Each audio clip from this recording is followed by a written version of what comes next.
Ada sukacita? Sekarang kita akan belajar mengenai betapa pentingnya memelihara iman. Kemarin kita belajar dari salah satu pelajaran dari 12 hal yang harus Anda pelihara tiap hari. Ada 12 hal yang harus Anda perhatikan setiap hari. Salah satunya adalah keuangan saudara, kesehatan saudara, keluarga saudara, kemudian keuangan saudara dan iman. Imanmu itu sangat penting bagi kualitas hidupmu. Karena apa? Kebahagiaanmu ditentukan oleh kualitas imanmu. Tengok teman saudara dan katakan, kebahagiaanku ditentukan oleh kualitas imanku.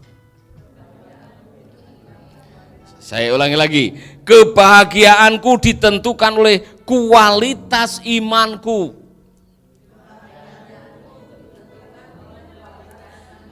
Sukacitaku ditentukan oleh kualitas imanku. Wajahku ditentukan oleh kualitas imanku. Dompetku ditentukan oleh kualitas imanku. Tidurku ditentukan oleh kualitas imanku. Temanku ditentukan oleh kualitas imanku. Saudara-saudara, penting sekali untuk kita mempelajari ini karena memang orang-orang yang punya iman, dia memiliki kualitas hidup yang berbeda. Pak John Maxwell mengatakan begini, imanku hari ini memberikanku kedamaian. Jadi orang-orang yang memelihara iman akan punya kualitas hidup yang berbeda. Persoalannya adalah imanmu itu naik turun. Iman saudara dan iman saya naik turun. Kadang-kadang kuat, kadang-kadang lemah. Dan kalau Anda pengen tahu imanmu sedang bekerja atau tidak, cek tadi malam. Tidurnya nyenyak atau tidak? Ya, atau setiap malam pikiran saudara mengembara, nanti bagaimana jika? Jadi kalau tiap malam saudara hanya memikirkan nanti bagaimana jika saya tidak laku kawin. Kira-kira bagaimana ini? Ya. Nanti bagaimana jika saya tidak bisa memelihara atau tidak bisa menyekolahkan anak-anak saya bagaimana? Ibu-ibu pasti mikir kadang-kadang seperti itu. Orang tua juga pasti mikir, ya kan? Ada bapak-bapak yang pikir, nanti bagaimana jika istri saya ketemu dengan Bang Toyib? Ya nanti bagaimana jika pelayanan ini tidak bisa dilanjutkan? Ada saudara-saudara, jujur dalam kehidupan ini kadang-kadang kita membawa pikiran kita kepada hal-hal yang belum tentu terjadi, belum tentu kita alami, tapi kita izinkan menginterupsi sukacita kita hari ini. Dan tidak ada antidot, tidak ada obat untuk mengalahkan ketakutan dan kekhawatiran kecuali dengan menambahi iman Anda. Maka tidak salah saudara berdoa seperti satu orang, ya Tuhan tambahilah iman kami. Kenapa? Karena tidak mungkin Anda menyenangkan Tuhan tanpa iman. Ini pelajaran yang luar biasa. Saya mau mengajak saudara merenungkan kebenaran ini. Satu-satunya yang bisa membuat Allah berkenan dengan hidup Anda adalah iman Anda. Tengok teman saudara, ucapkan apa yang saya katakan tadi. Satu-satunya yang membuat Allah senang dengan Anda adalah iman Anda. Coba bayangkan umat Israel yang beriman kepada Allah lain, coba. Tuhan marah, Tuhan kirim negara-negara bangsa-bangsa lain menjarah mereka, memperbudak mereka, membawa mereka ke negerinya, dihancurkan semua yang ada. Karena apa? Mereka beriman kepada yang lain. Sudah dari awal pokoknya kamu jangan menyimpang ke kanan, menyimpang ke kiri. Ya kan? Tidak ada ilah lain di hadapanmu kecuali Tuhan. Beriman kepada Tuhan adalah langkah yang benar dan langkah yang menyenangkan Tuhan dan menyenangkan saudara. Jangan macam-macam saudara. Jangan beriman kepada Tuhan. Jangan Tuhan-Tuhan yang lain. Tuhan-Tuhan yang bangsa yang asing pada waktu itu. orang-orang lain di bangsa-bangsa yang tidak mengenal Tuhan. Amin. Haleluya. Nah, hari ini saudara-saudara kita belajar dua macam iman. Iman yang menyerang dan iman yang bertahan. Ada dua macam iman saudara-saudara. Iman yang menyerang dan iman yang bertahan. Dan itu bisa diambil dari kisah wanita yang menderita penyakit. Ya kan? Kemudian kita juga mendengar anak Zairus. Dua kisah yang hampir mirip tetapi berbeda. Mari kita melihat yang pertama, iman yang mengklaim, ibaratnya seperti permainan menyerang. Wanita yang menderita penyakit pendarahan 12 tahun. Masih ingat? Dia sudah kehabisan harta, kehabisan tempat bergantung, ibaratnya sudah ada di ujung tali. Ketika Anda sudah di ujung tali, tidak tahu mau bersandar kepada siapa, tiba-tiba dia mendengar bahwa Yesus mau masuk di kampungnya. Kemudian dia muncul iman. Imannya mengatakan, asal ku jamah saja ujung jubahnya, aku akan sembuh. Setelah itu apa yang dia lakukan? Apakah dia bertahan di kamar? Apakah dia mengharapkan Yesus yang datang? Atau dia yang bertindak? Dia yang bertindak, dia yang melangkah, dia yang berusaha, dia yang mengambil step of faith, dia mengambil sebuah tindakan, bahkan mempertaruhkan nyawanya. Karena apa? Wanita yang menderita pendarahan atau menstruasi, kalau keluar nyenggol orang lain, yang disenggol itu najis. Dan kalau saudara diam-diam, saudara tidak memberitahukan, kemudian ada yang orang tahu, dia lagi menstruasi misalkan, tahu dia lagi penderita penyakit pendarahan, saudara bisa dirajam batu. Maka pada waktu itu saudara, seharusnya wanita ini sambil jalan bilang, minggir, minggir, aku najis, minggir, minggir, aku najis. Tapi dia tidak melakukan itu, dia mempertaruhkan nyawanya. Coba bayangkan, pasti dia menyenggol orang.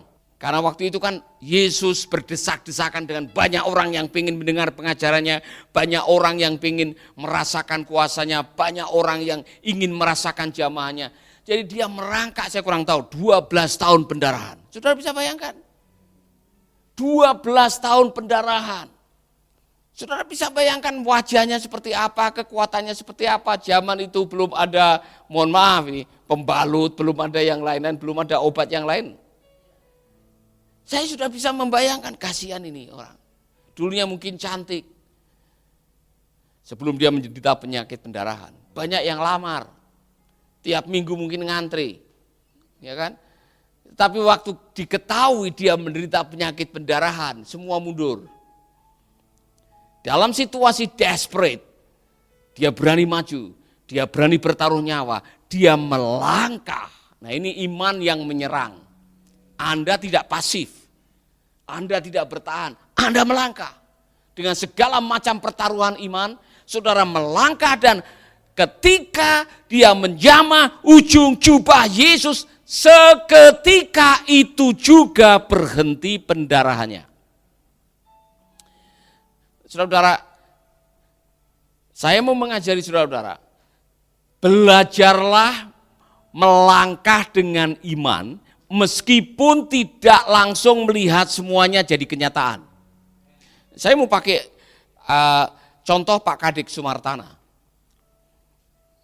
Dia sudah mengatakan dari dulu, Bapak, kami pengen punya rumah, kami pengen punya tempat pelayanan lansia. Pak Kadek dengan oma opa yang lagi nonton, saya pakai kalian punya contoh karena memang nyata sekali. Pak Kadek tidak tinggal diam. Meskipun rumahnya itu sangat sempit yang kita sewakan, itu hanya mungkin 2-3 kamar, tapi dia menambah, itu langkah iman. Karena dia yakin nanti akan ada tempat yang lebih baik, dan saya tantang mereka, yuk mulai berdoa, beriman, pokoknya Desember tahun ini sudah pindah. Saudara-saudara, dan sekarang sedang bangun. Kok dia ada ketemu dengan orang yang punya tanah 10 ara disewa, diberikan dengan gratis selama 30 tahun, itu adalah hasil daripada iman.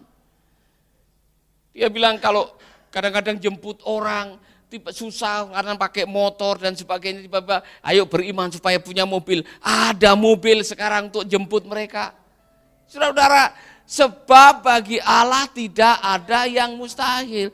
Jadi kalau Anda punya iman, melangkah dulu. Tengok teman saudara, berani melangkah. Amin. Berani melangkah, yang jomblo-jomblo. Ya, yang jomblo-jomblo jangan pikir jodoh datang dari Tuhan, kemudian Anda tinggal tidur, lipat tangan, dan mengatakan Tuhan kirimkanlah jodohku ya Bapa. Kemudian Tuhan menjatuhkan wanita dari langit.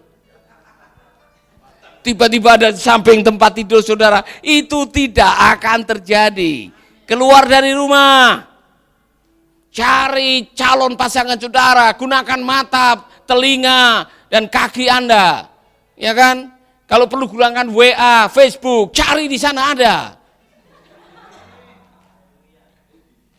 Melangkah. Tengok teman saudara, melangkah.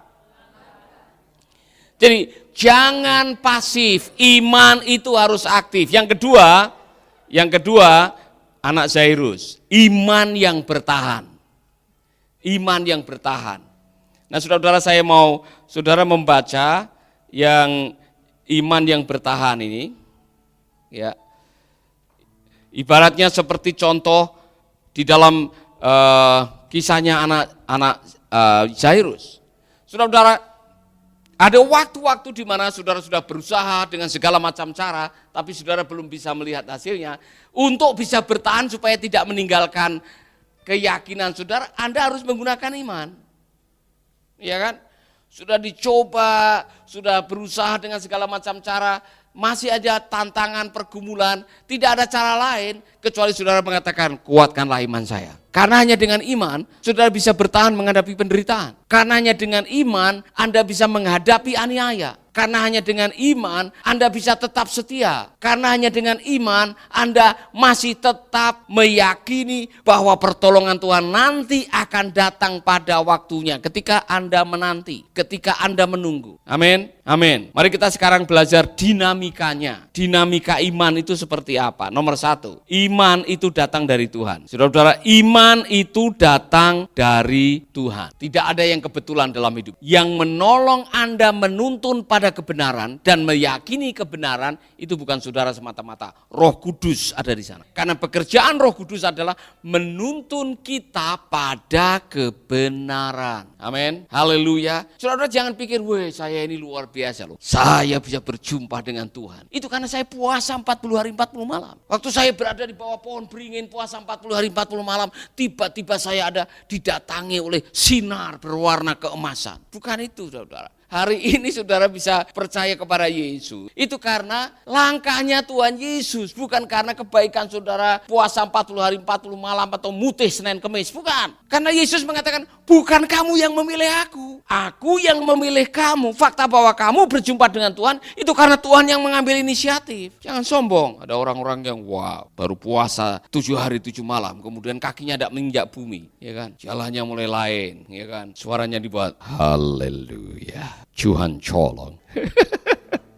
Saudara mengubah suara seolah-olah saudara menjadi hebat oleh karena perbuatan saudara. Tidak ada. Semua karena Tuhan yang memulai. Nanti minggu depan kita mulai membahas. Semua oleh karena grace. Semua karena kasih karunia Tuhan. Tidak ada yang bisa kita banggakan. Sahabat, Anda baru saja mendengarkan program Making Life Better. Hubungi kami di 0811 3901 144 atau 0811 3901 140. Mari dukung pelayanan Making Life Better melalui rekening BCA 66 900 30525. Sekali lagi 66 900 30525. Atas nama Paulus Wiratno. Terima kasih, Tuhan Yesus memberkati. Making life better, bikin hidup lebih baik.